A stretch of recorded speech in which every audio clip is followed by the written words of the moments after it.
Great. Thank you, Stephen. Good morning, everybody. My session, Planning for the Business Transition Exit, ties in the previous webinars along with the next seminar on estate planning, but this is where it all begins. And the other pieces come in as part of the execution of that successful planning. My commercial, ROCG, we're an international firm specializing in strategy, finance, and operations for the privately owned / family-owned businesses. We're the only international firm that specializes in that area. We took 2 years to come up with our proprietary process, and we were one of the first to publish that when we started 9 years ago. And I know it's been used and copied throughout the States and through Canada. And we have the offices that I'm a part of Americas, both Canada and U.S. partners. Now, our proprietary process is broken down into 3 stages. The one on the left, which is red, which is where we'll be focusing all our time today, is on the planning stage. The orange stage is the execution. And you'll see that that could go from anywhere from a minimum of 2 to 5 years is what's recommended in the industry. I'm working on some now that are 8 and 10 years out.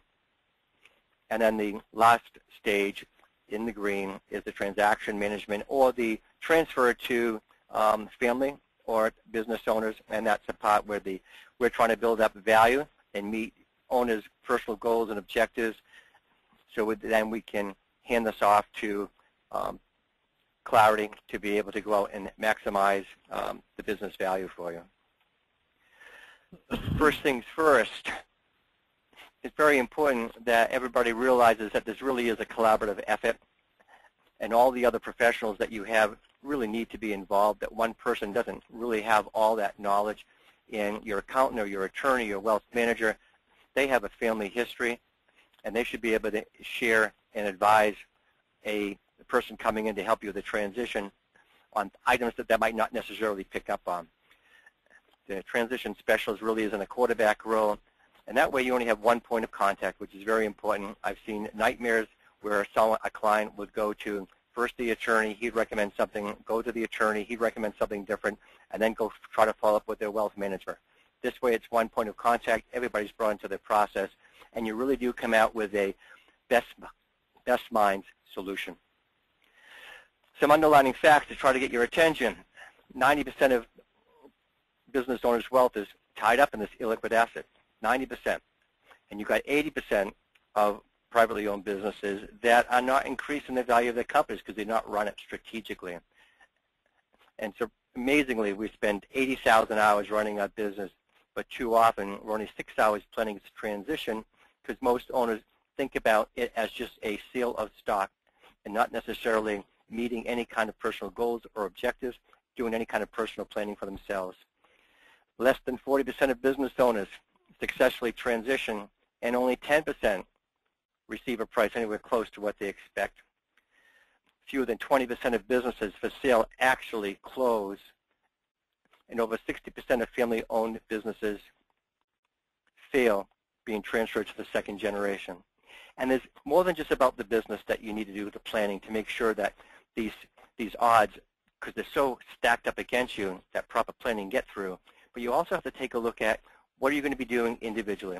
And the first 3 years of retirement, there's a depression rate of over 60%. And so we really need to look at what is going to fill your time to make it a fulfilling life.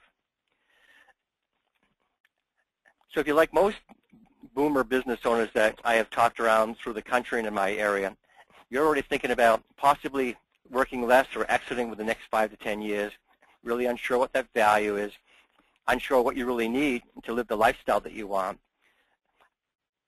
how you're going to increase that value, a little easy how you actually get out and withdraw because the business has so much dependency on you, and certainly always concerned about the taxes, especially this year with all this crisis that's going on in Washington.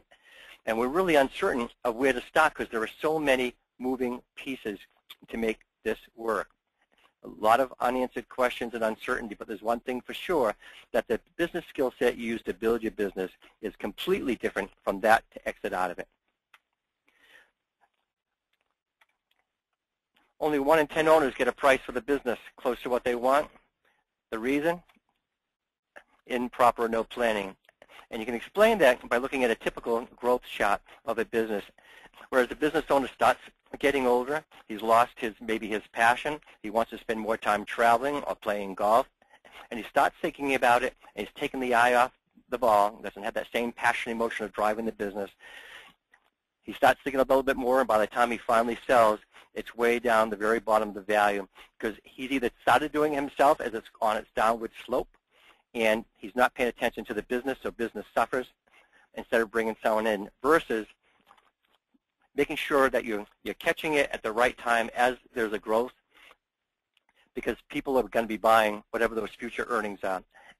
Now, you're not necessarily going to be able to grab it right at this point, but it's important to know where you are on this chart, because if you're starting to come down here when you're thinking about it, then we have to make sure that we start building the value and start getting you back up on an upward trend.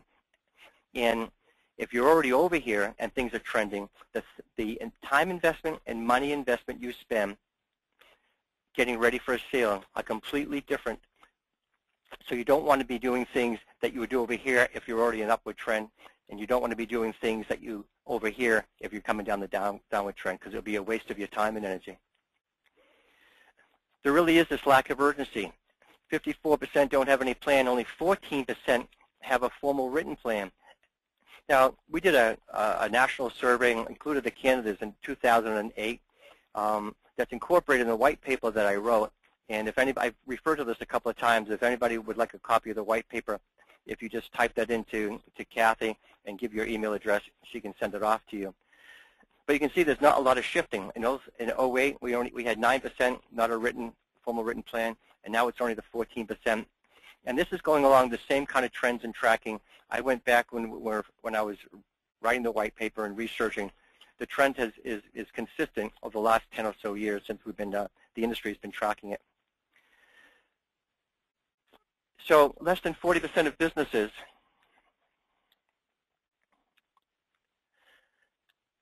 are successful in the transition. Yet in our surveys, 94% say they need the proceeds from the sale to finance the retirement lifestyle. 94%. And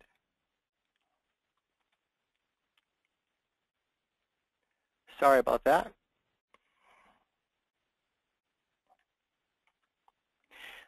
There really is this lack of urgency, because 94% say the proceeds are important. 70% of boomers are ready to get out in the 5 or 10 years. And just like your investment and retirement savings, the more time you allow to plan and implement, the better the results. Now, as consultants, we're always trying to look for the reasons why people aren't doing something to help themselves. And we're looking at, well, here are the results. Too early to plan is the majority of what people have said. The third one is too complex. The next one is no time to deal with. Bringing in a transition specialist removes the complexity, and also the time to deal with allows you to spend the time on your business, and the time that you do have to devote to the transition planning is optimized. Now, the too early to plan was the same answer no matter if the people that were asked were over 7 years old. And the only time that changed was if they were going to transition within a 2-year time period. And then our normal number 2 rises to number 1 reason.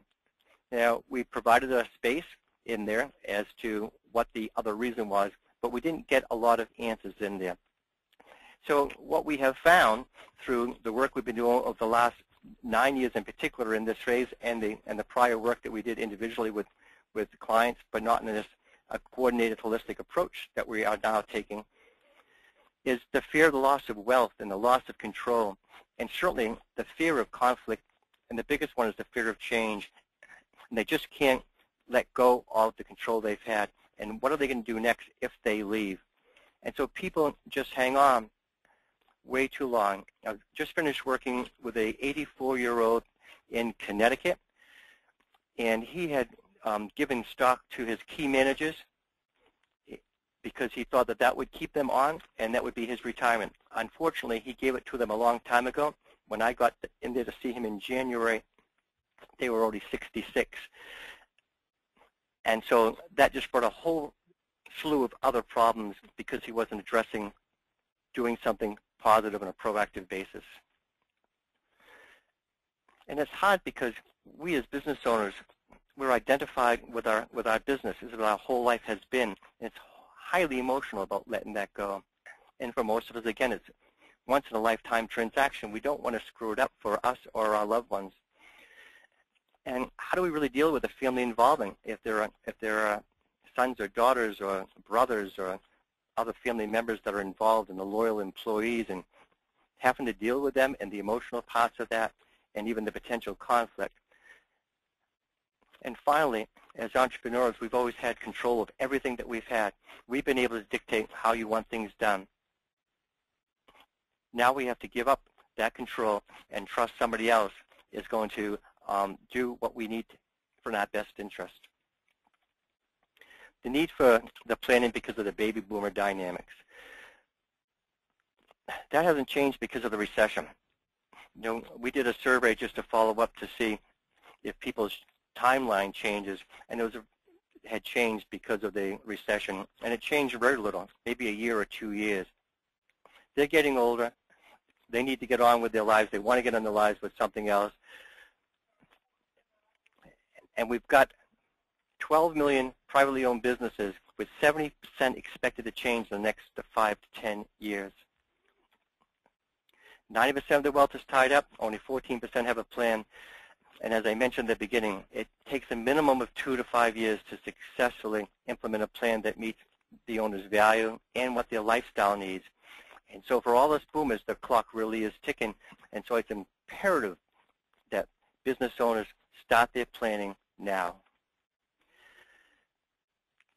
The business value cycle graph was done by Robert Lee, who is a investment banker, and he wrote this book that's in the universities on the private capital markets. And he did a study, and it's not quite as clean as these 10-year cutoffs.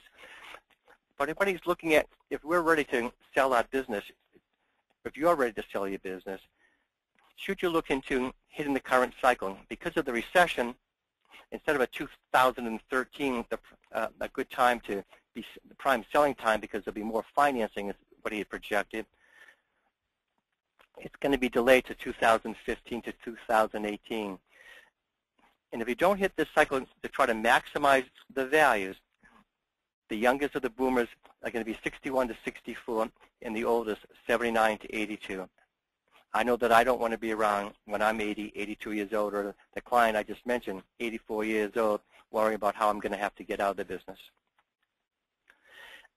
And for those of you who are thinking about passing it on to family members and children, impartiality is really critical because it's a really emotionally charged event, and you've got manager and owner, you've got father and son, and how many hats you're going to be wearing in that role, and who's going to tell mom or potentially the dad if the woman is the business owner that little Johnny, little Susie just doesn't get it, and you have to make other plans to potentially sell the business and just give them their inheritance.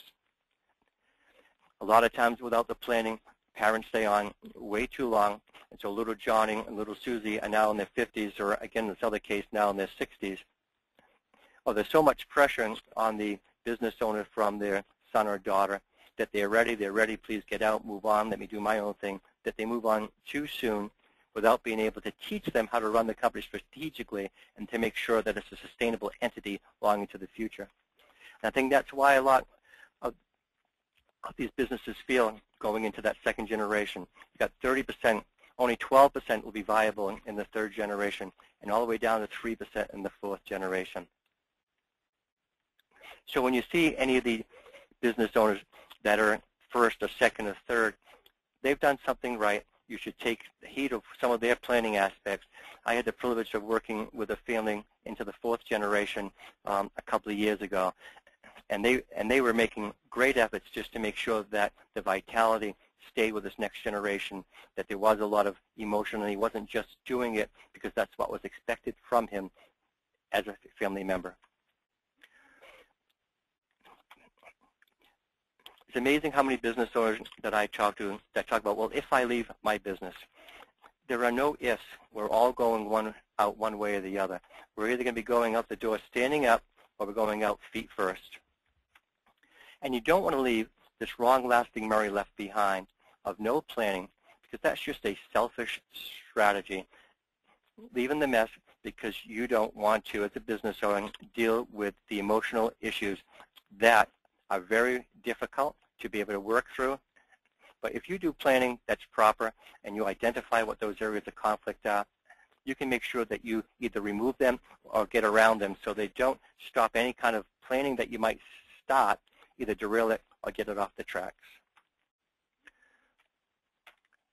The consequences of not planning ahead: you're going to have increased risk of conflict among family members, confusion and lack of focus, and unstable business value. Let me tell you this 84-year-old I went into, we had no future leaders. The employees were questioning if they should leave. Vendors were questioning if they should leave.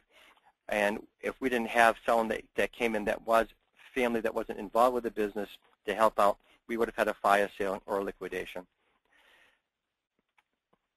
So the stakes are high. Can you really afford not to get this right? And for most of us business owners, this will be the single largest financial transaction of our lifetime. And protecting this investment really is critical. So to us, what is business transition? Now that you know what the need is and the odds that are stacked against your favor, if you don't start doing something now. We look at it as consisting of the planning and the implementation. There is just so many times that people have strategies for the business or strategy even for the transition, and it's just not execution. They fail in the execution attempts, and businesses throughout the country, it's an over 80% failure rate of executing their strategy for one reason or another. And it's also about taking this wealth out while you're operating the business and upon the exit. It's not just about the value when you're selling. And it's also about the transfer of the owner's ownership interest and management role. And too often I have found that the owners don't look at their role and how they have to transition their workload, their knowledge to the next management team or the existing management team or to the sons or daughters. What comes first? There was a attorney who told a story in Vancouver when we were doing a presentation up there, that he had a client came up to him and said, I've just sold my business. I made a deal with the business, someone I've been talking to for a while, and here's the price, and we'd like to try to close it within the next 30 days.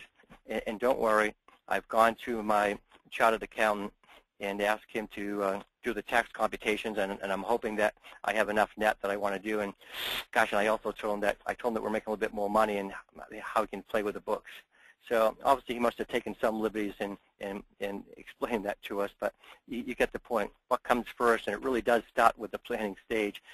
And I have existing people that come up to me now and say, I've got this deal on the table, or someone just called me up and asked me if I'm interested, and they're trying to negotiate, and they have no idea what they need. They're not coming in from any kind of shines of strength, and they're going to the movie and getting clobbered in there.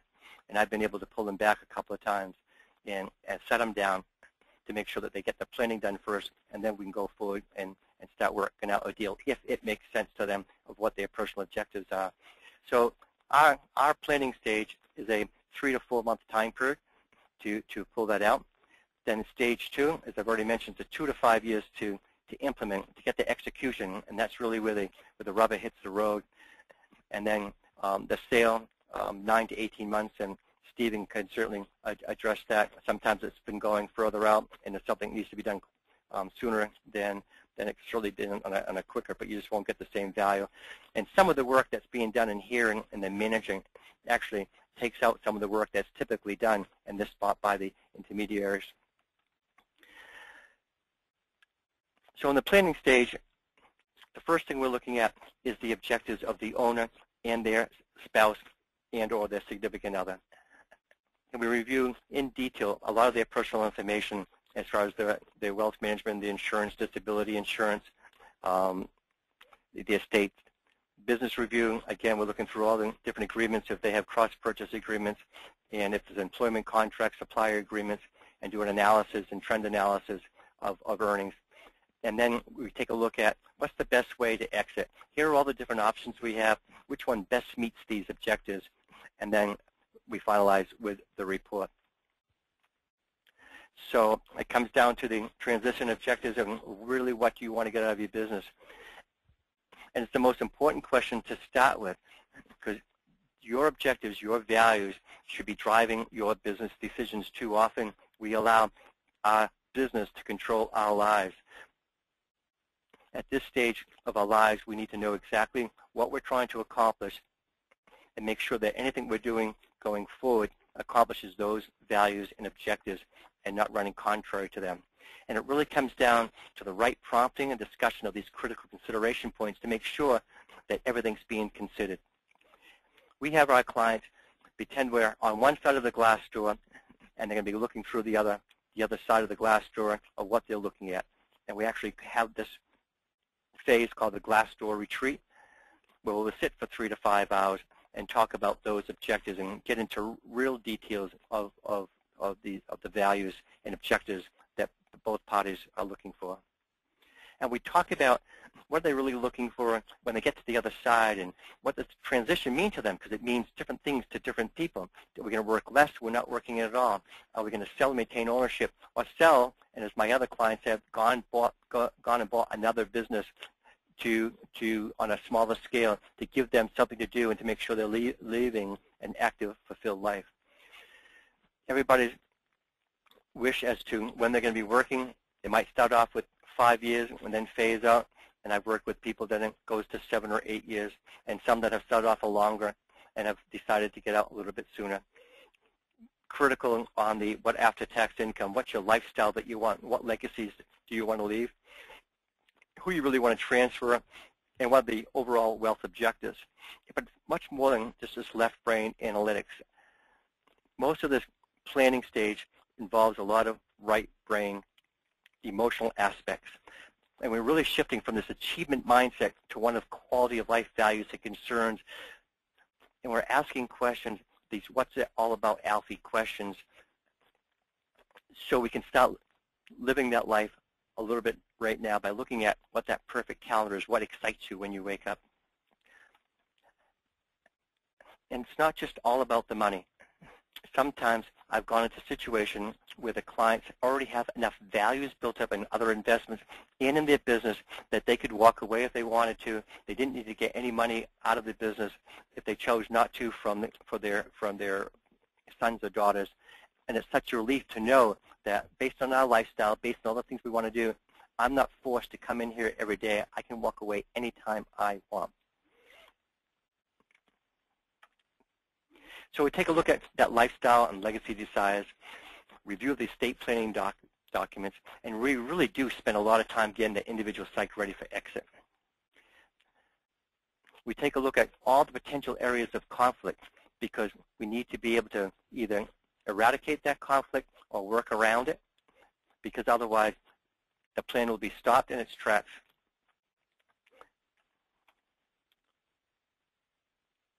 And business owners have to really understand what this business emotionally gives you.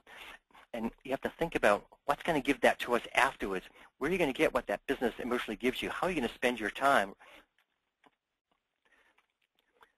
67% of people report that retirement is a significant adjustment, besides the 60% of people that go into depression in the first 3 years.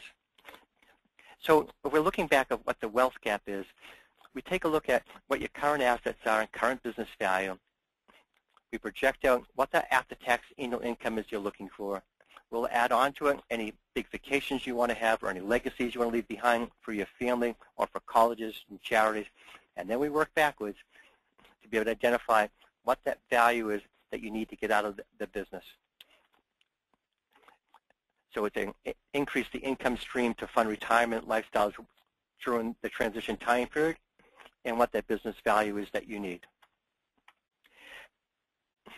And it's important when you're going through that part of it, of really understanding what business value means.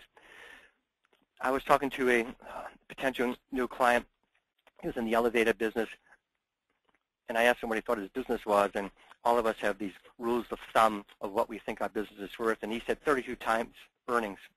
And I smiled. And I asked him, how did they come up with that? He said, well, United Technology owned Otis Elevator, and that time, it was many years ago, it was selling at 32 times earnings.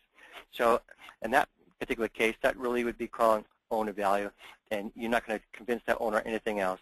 But market value is what really dictates it, right? Because we all see our business looking like this, and then a buyer's going to come in and look at it more like that. And so what we have to do is ready that business for sale and identify those improvement areas so the buyer looks at that shack more like that mansion. Now, the things you can do in the execution is understanding these value drivers. We all understand the normalized earnings and these proven sustainable earnings because that's what they are buying. So if you're ready to get out in the next 3 to 5 years, you shouldn't be spending money necessarily on new products or new territories that's going to tie up your time and investment and take it off the main category, the main focus of your business. You also want to take a look at what extra tax deductions you're putting in there for the 5 cars for your kids or your grandkids or planes or boats, and start removing those things from there so we don't have a lot of add backs at the schedules when you're taking a look at what that EBITDA is. You need to get that EBITDA up to a very high level to get the values that you need. And the area that you have the most opportunity to do things is to reduce these buyers' risk and reducing these Ds, which is dependencies. Because they don't want reliance on an owner. They need to make sure that there's some management depth in there. Can this business operate independently? Are the systems and processes considered first rate? Is the right team in place for growing the business? The strength of that management team? And they want a business plan that demonstrates the potential growth because they are going to be buying the future cash flow. As you're looking at building that value, also consider the scale to drive value. If you're down here at $5 million and you're looking at increasing revenues, if you made some acquisitions at 2 or 3 times and you ended up over here to the 10 times or 15 millions, then you're up here at 4 or 8 times.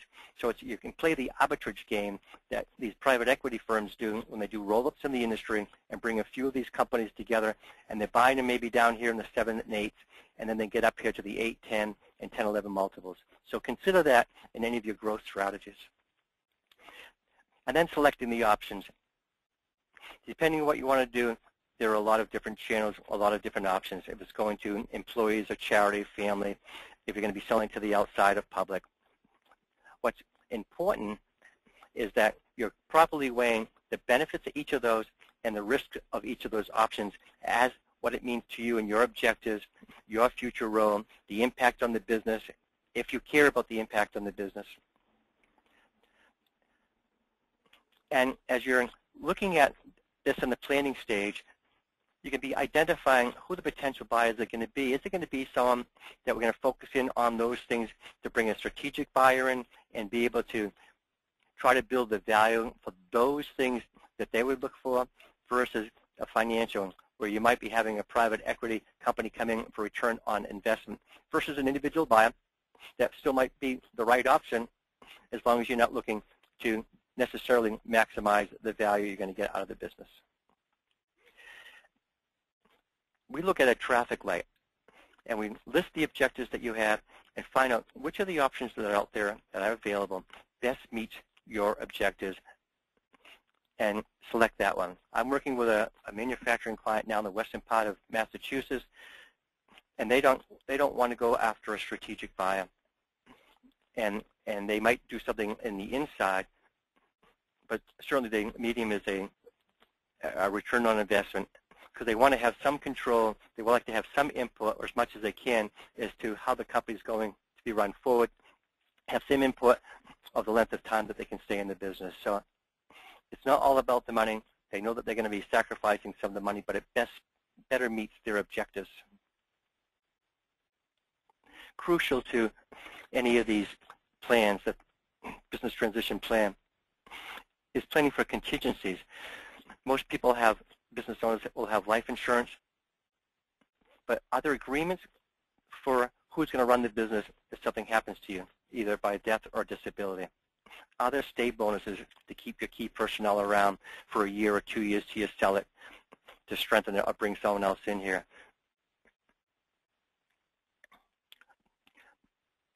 As you work through those pieces, then you're starting to create your plan. When you're going to transition, how these needs are going to be met, what the acquire is going to look like, how much money are we targeting is needed for your particular objectives, coming up with that plan, and then moving on action steps is really the real key, because the plan doesn't do anything if you don't execute the steps. And we come up with a very detailed who's going to be doing what, by what time period, and I use these on some of my engagements as they have retained me going for 2 or 3 years to help them strategically execute this. These are constantly being updated and eliminated once we finish them and adding more in here, but it's a real working model that is a few pages long and really helps drive strategic monthly meetings. Now your plan is custom designed just for you, your transition objectives, and input from your advisors. Once you have that, then you go into that stage 2 on the execution and building the value up and getting yourself ready to transition and finding where you're going to get the things that the business currently gives you.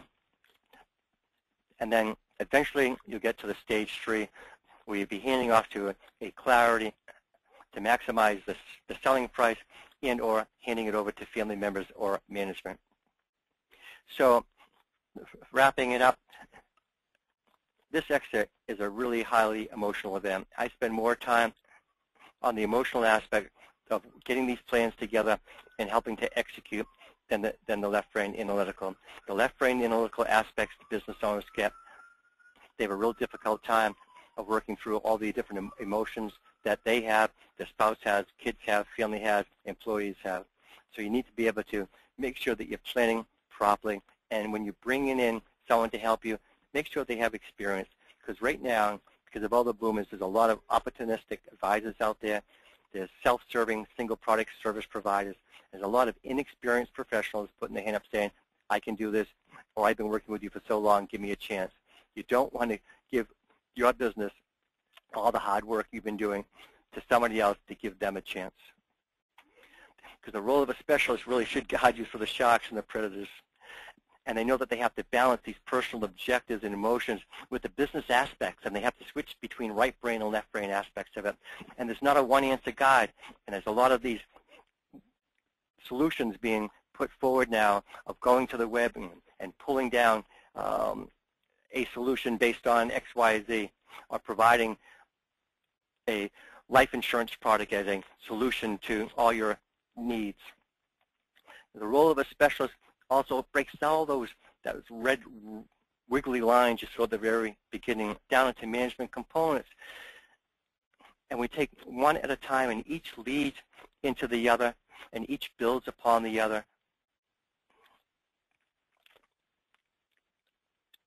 We have the experience of leading the existing advisors and knowing that it needs to be a collaborative approach. And we measure our success because it's at the time that you choose to whom is it going to go to and for how much. And that amount depends on what your personal goals and objectives are, not necessarily about maximizing value for value's sake. So if we've been successful in showing you the dire need to start your planning, as you do that, remember 3 critical success factors in your planning. It is time critical. You need a formal written plan, and you have to make sure that contingency protection is in there. And avoid these 3 landmines. A non-collaborative approach, not considering all the stakeholders, and don't lose control. That concludes my part of the presentation. I'll be happy to take any questions if there are any out there.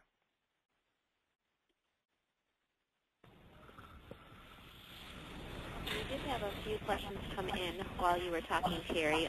In the meantime, if anybody on the webinar does have a question, go ahead and type it in via that question program, and that'll come directly to me, and I can ask Terry. If we don't get through all of them, Terry can contact you after the webinar. The first one is, it says, it seems to be a very time-consuming process, which leads me to the conclusion that it's a costly process. What is the lower end of company size that you typically work with?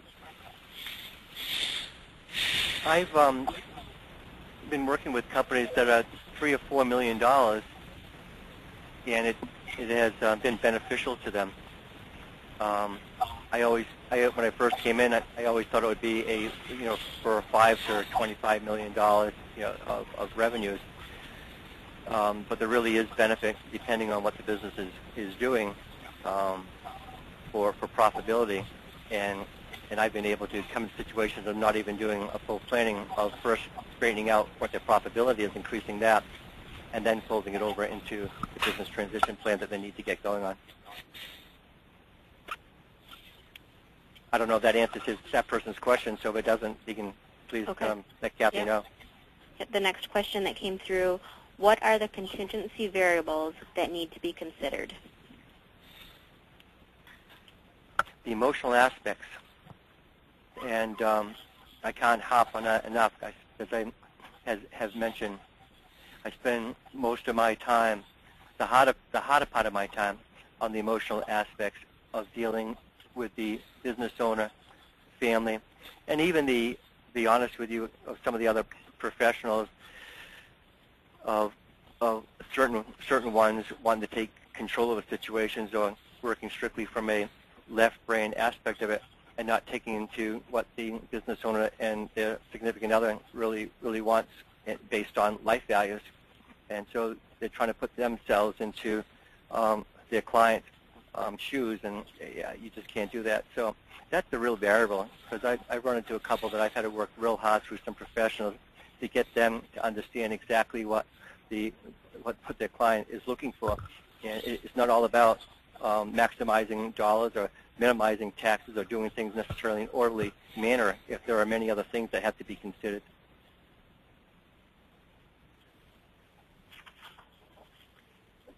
Thank you. Another question that came in. You talked a lot about planning, but work is already so busy. How much of my time is necessary? That's the nice part about having someone coming in. They allow you to do what you do best, and that's concentrate on work. And that's why even the planning process is 90 to 120 days. It doesn't really take that long, but you have work, and there are other, the person who's coming in to advise you has other work, and sometimes conflicts come up and things have to be rescheduled, and it's just a process. I've done with this 84-year-old person on a real quick basis of getting his plan out within a 2 or 3 months that I then executed it, and I got it all finished from planning to full execution within 11 months. There was a series of information that we need, and that's of just pulling information that your accountant or attorney or that you might already have. And there might be 6 to 8 meetings. Some of them are 2 to 3 hours and at length, 3 to 4 hours at length. But that's it. I mean, it's tying you up enough for us to get the information, to work with you to find out exactly what you want, to work through the analytical questions that we have for the business, so we get a real good understanding and be able to provide immediate action steps of what needs to be done in the business to meet your personal goals. So, and then after that time period, it's all your time, because then you're doing the things that you're good at, and that's executing the plan that's come up in these action steps, and then following through to make sure that you're increasing the value of the business, creating profitability, transitioning your knowledge, or whatever we've determined is necessary. But it really does minimize the time that an owner would have to spend on it if he was trying to figure this out on his own. Okay, I think I have time for one more. It says, the message is clear, but how can I get my partners on board?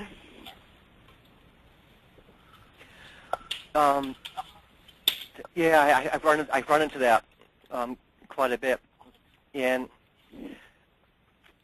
I've suggested that they have come to these seminars that I put on, and we put on ROCG around the country.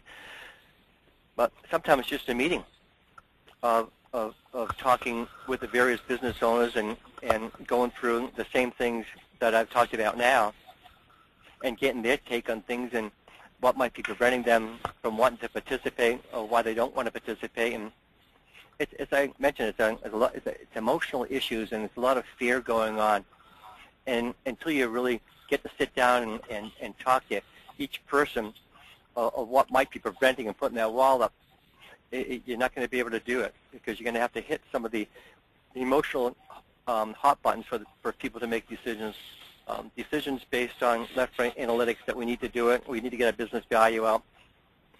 They always think that there's another tomorrow. You got to find out what's preventing them, what's causing them to drag their feet, and then work through that to be able to get them to join in with you for planning properly. And I'd be happy. I have my number up here and my email address. If you want to just talk about that more with me later on, then shoot me an email, and I can arrange a conference call to walk you through it. And that's the last one, by the way, Kathy. I just want to again mention that if anybody wants a copy of that white paper that we wrote about business transition that has that survey data, also just put that down and shoot Kathy your email address, and she'll get that right out to you.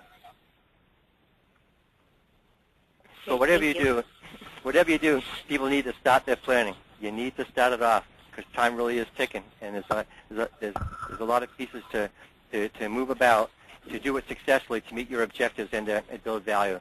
If you don't care about any of those things, then you don't need the 2 to 5 years. And as I said, I'm working on some now to 8 to 10 years.